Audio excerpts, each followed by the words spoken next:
Monomito, ou também conhecido como Jornada do Herói, é um conceito de narrativa que se repete em várias histórias e utiliza a psicologia analítica como referência, como o arquétipo do herói, que serve de modelo para entender essa jornada cíclica, que representa um trajeto composto por diferentes etapas que sempre levam o herói como protagonista.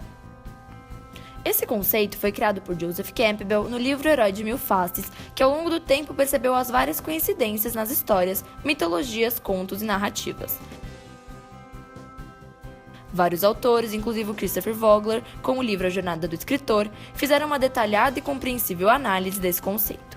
No caso de Vogler, que atuou muitos anos na indústria cinematográfica, como na Disney, Warner e Fox, tomou como base muitos filmes famosos e importantes. Star Wars e Pulp Fiction foram alguns deles. Isso não ajudou só a entender melhor as histórias, como relacioná-las com a própria vida cotidiana, por isso que elas tocam as pessoas. A história deve ser centralizada nos personagens, já que são eles que movimentam a trama e fazem os leitores amarem ou odiarem o andamento. Mas para esclarecermos um ponto, esse herói não necessariamente é um super-herói, ele é um personagem protagonista. Campbell enumerou em 3 atos que podem ter 17 estágios que o herói passa, mas sabemos que nem sempre ele precisa passar por todos eles e muitas vezes a ordem pode ser modificada. Vamos tomar como base a história da personagem criada Amélie Blacksy, uma camponesa que vive no interior da França. O primeiro ato é a partida, a separação. A parte número 1, o herói está em seu mundo comum e é chamado Aventura. Amélie está em sua fazenda, vivendo sua vida normalmente, quando acontece o chamado. Ela se vê em uma situação que precisa entrar na aventura e ir para a guerra que acontece em seu país contra a Alemanha. O ponto número 2, como na maioria das histórias, o personagem faz uma recusa ao chamado, ele não quer ir. Amélie se sente insegura porque está acostumada a viver em um lugar pequeno e acolhedor e sente medo da batalha.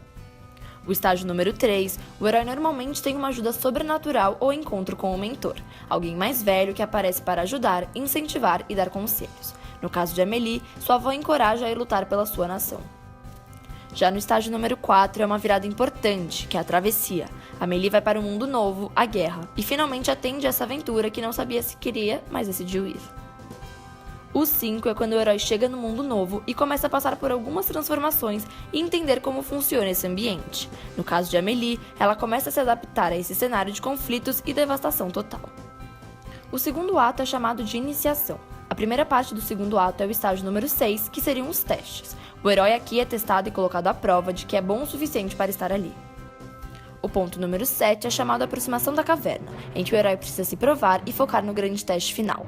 Amélie já começa a participar de algumas batalhas menores contra as rivais alemãs. O estágio número 8 é um problema que o personagem precisa se provar. Impressionadas com as habilidades que Amélie aparenta ter, as inimigas a persuadem para mudar de lado. O estágio número 9 acontece o grande momento de confronto com o vilão. Amélie fica cara a cara com a líder alemã e a afronta com sua espada. No meio desse momento acontece o estágio número 10, que é a apoteose, o melhor momento do herói, o momento da decisão, quando ele precisa fazer sua última coisa grandiosa para salvar. Amélie propõe algo que a torna mais genuína da guerra, um tratado de paz. O estágio 11 é a conquista, a missão foi cumprida, o conflito resolvido, o tratado de paz é aceito e a guerra é pacificada, graças à nova líder Amélie Blacksy, a primeira mulher a conquistar o poder francês. O ato número 3 se classifica como retorno. Ele se inicia com o estágio número 12, que é a recusa de Amélie a voltar para seu antigo mundo. Depois que ela se tornou líder, vocês acham que ela quer voltar para casa? O 13 se chama Voo Mágico, processo para voltar à vida que o personagem tinha antes, no campo e em sua fazenda. O estágio 14 se chama Resgate Interior. O herói precisa muitas vezes de uma ajuda para voltar para casa, e é sua avó a pessoa que a traz de volta ao lar. O número 15, Amélie reflete durante a volta tudo que ela aprendeu e pôde atuar ajudando seu país durante a guerra. Ela reflete sobre sua experiência vivendo algo tão intenso e único. É a parte mais psicológica da jornada.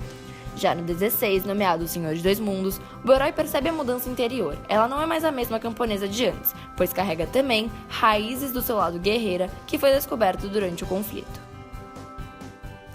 O último estágio, o 17, é a liberdade para viver onde fica tudo bem.